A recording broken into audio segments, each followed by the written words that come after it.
Hello students, this is Bhupendra, your physics teacher.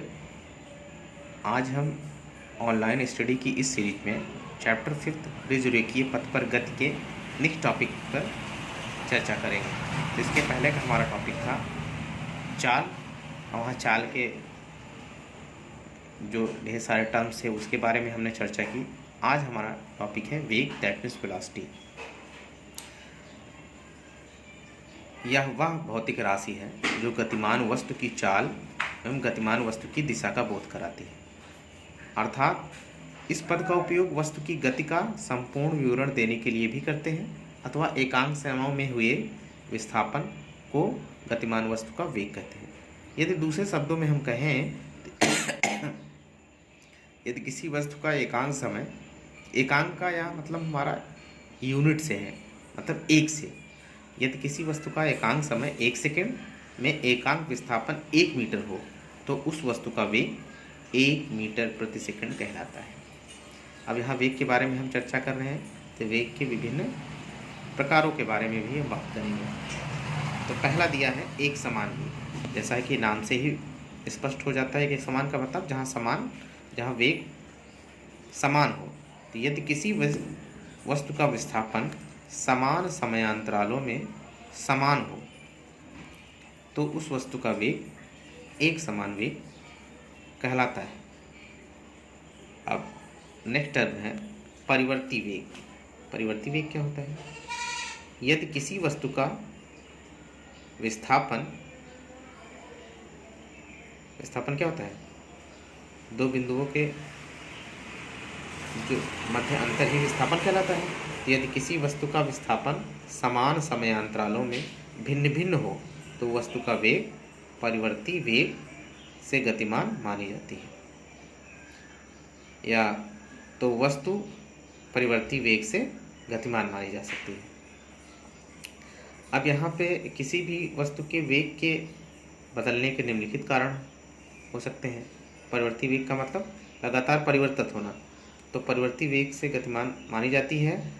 तो अगर कोई वस्तु परिवर्ती वेग से गतिशील है तो उसके निम्नलिखित कारण हो सकते हैं।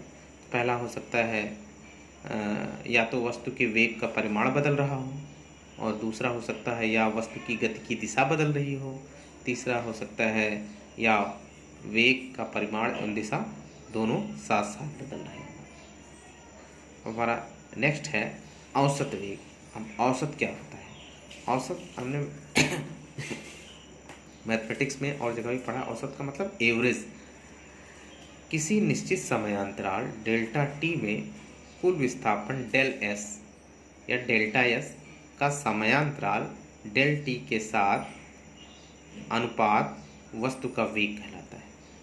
अगर इसको गणितीय रूप में हम रिप्रेजेंट करें तो वी का मतलब एवरेज, औसत, del S upon del T in vector form. Next है आपका तात्क्षणिक वेग।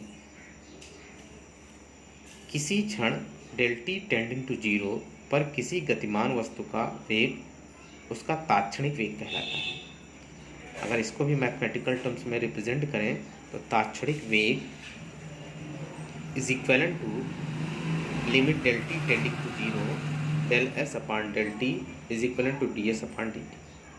अब यहाँ पे हमने वेग पढ़ा और चाल पढ़ा, तो ये चीज़ क्लियर हो चुकी है। अगर कहा जाए इन दोनों में कुछ अंतर के बारे में बात की जाए तो मुख्यतः अंतर है यहाँ पे अगर हो तो अगर पहला टर्म हो सकता है तो पहला अंतर हो सकता है किसी वस्तु का वेग धनात्मक, ऋणात्मक अथवा शून्य कुछ भी हो सकता है, परंतु वस्तु की चाल या तो धनात्मक या फिर शून्य हो सकती है, ऋणात्मक कभी भी नहीं हो सकती। नेक्स्ट हो सकता है एक सरल रेखा के अनुदिश वेग एवं चाल के मान एक ही होंगे।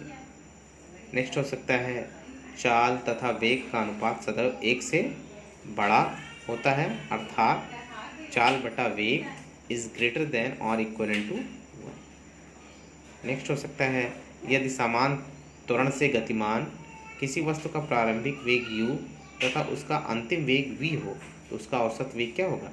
VAV इज इक्वलेंट टू प्रारंभिक प्लस औसत by 2, that is VAV is equal to U plus V by 2। यदि वस्तु का किसी समय t1 के लिए नियत वेग v1 तथा अगले अंतराल t2 के लिए नियत वेग v2 हो तो वस्तु का औसत वेग VAV is equal to v1 t1 plus v2 t2 upon t1 plus t2। Next हो सकता है वेग एक अदिश राशि है जबकि वेग एक सदिश राशि है जबकि चाल एक अदिश राशि। वेग एवं चाल दोनों की विमाएं एवं एसआई पद्धति में मात्रक समान और ये क्रमशः LT इनवर्स एवं मीटर प्रति सेकंड होंगे। और यह संभव नहीं है कि किसी वस्तु की चाल शून्य हो पर उसका वेग भी अशून्य हो।